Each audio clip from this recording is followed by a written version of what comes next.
बहुत ज़्यादा अच्छा इंसान बनने की ज़रूरत नहीं है। हमने सारी ज़िंदगी ये सीखा होता है कि हमेशा बहुत अच्छे इंसान बन के रहो, चाहे उसमें तुम्हारा जितना मर्ज़ी नुकसान ही क्यों ना हो रहा हो। और इसके इतने शदीद नुकसानात हैं कि सबसे पहले तो इससे हमारी अपनी हेल्थ ख़राब होती है, क्योंकि हमें लग रहा होता है कि हमने अपनी फीलिंग्स को एक्सप्रेस नहीं करना, चाहे किसी दूसरे की बात से, किसी दूसरे की हरकत से हमें कितनी ही तकलीफ क्यों ना पहुंचे।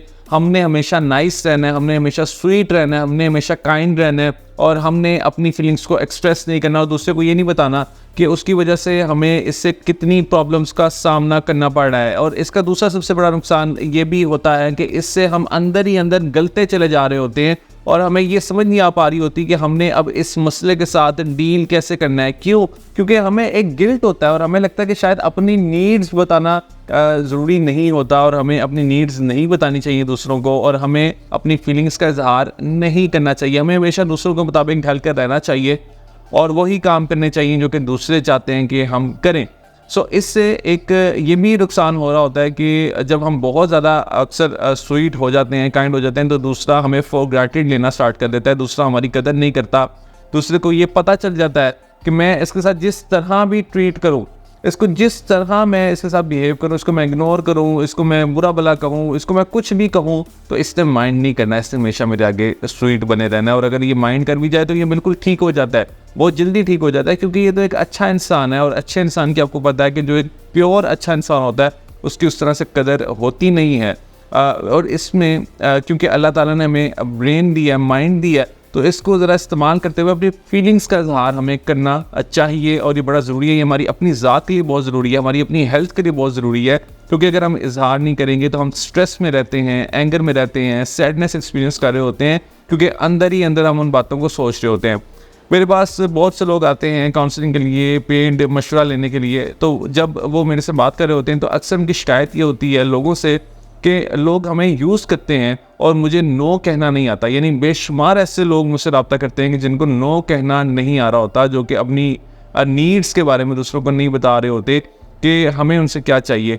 वो ये बताते हुए डरते हैं, और अगर किसी दूसरे इंसान के बिहेवियर से उनको तकलीफ पहुंच रही होती है तो ये भी वो नहीं बता रहे होते। उनको लगता है कि शायद ये बताना ज़रूरी नहीं होता, या उनको ये बताते हुए शर्म आती है, क्योंकि उन्होंने कभी भी अपने लिए स्टैंड नहीं लिया होता। जब आप किसी के साथ बहुत ज़्यादा अच्छे भी होते हैं ना, तो इससे आप डिसीजंस भी अच्छे नहीं ले पा रहे होते। यानी आप अपनी ज़िंदगी में इतने पुअर डिसीजंस ले रहे होते हैं क्योंकि आप अपने बारे में तो सोच ही नहीं रहे होते, और आप हमेशा से दूसरों के बारे में सोच रहे होते हैं।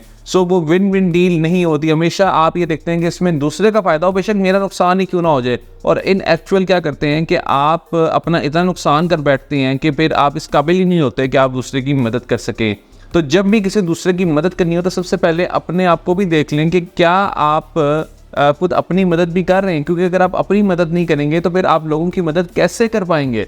तो सबसे पहले तो अपना पानी का गिलास फिल होना चाहिए, और फिर ही हम दूसरों के पानी के गिलास को भी फिल कर सकते हैं। और अक्सर मैंने ये भी देखा है कि जो लोग बहुत ज़्यादा नाइस होते हैं, बहुत अच्छे होते हैं, तो दूसरे लोग उन पर ट्रस्ट भी बहुत जल्दी नहीं करते। फिर यानी दूसरों को लगता है, अक्सर जो स्ट्रेंजर्स होते हैं जिनके साथ अगर हम बहुत ज़्यादा नाइस हो जाएं, तो वो ये सोचते हैं कि शायद इसमें इसका कोई हिडन एजेंडा है, शायद ये कोई अपना मकसद पूरा करना चाह रहा है, इसलिए मेरे साथ इतना अच्छा बन के दिखा रहा है। तो याद रखिए कि मैं ये नहीं कह रहा कि हमारे से किसी दूसरे को नुकसान होना चाहिए, नहीं, हमने किसी दूसरे को नुकसान नहीं पहुंचाना। मगर मैं ये कहना चाह रहा हूँ कि अपनी केयर भी करें, अपने बारे में भी सोचें, और जहाँ पे आपको दूसरे की कोई बात बुरी लग रही है, किसी बात से तकलीफ पहुँच रही है, तो वहाँ पे कहना सीखें कि आपको इस बात से तकलीफ पहुँच रही है। अक्सर लोग जो गलती कर रहे होते हैं नो कहते हुए, वो ये भी कर रहे होते हैं कि वो साथ रीज़न दे देते हैं किसी दूसरे को नो कहते हुए। वो ये कहते हैं कि जी मैं ये काम इस वजह से नहीं कर सकता, मैं ये काम उस वजह से नहीं कर सकता।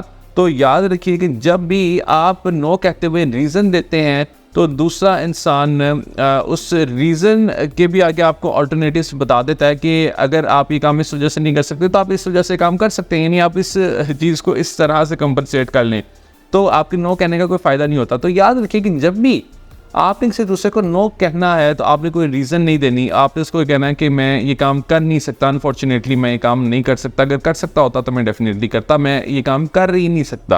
तो इसमें कोई रीज़न नहीं देनी। अनफॉर्चुनेटली लोग कह रहे होते हैं कि जी मैं काम नहीं कर सकता क्योंकि मैं वीकेंड्स पे यहाँ पर जा रहा हूँ, तो इस वजह से मैं आपका ये काम नहीं कर सकता।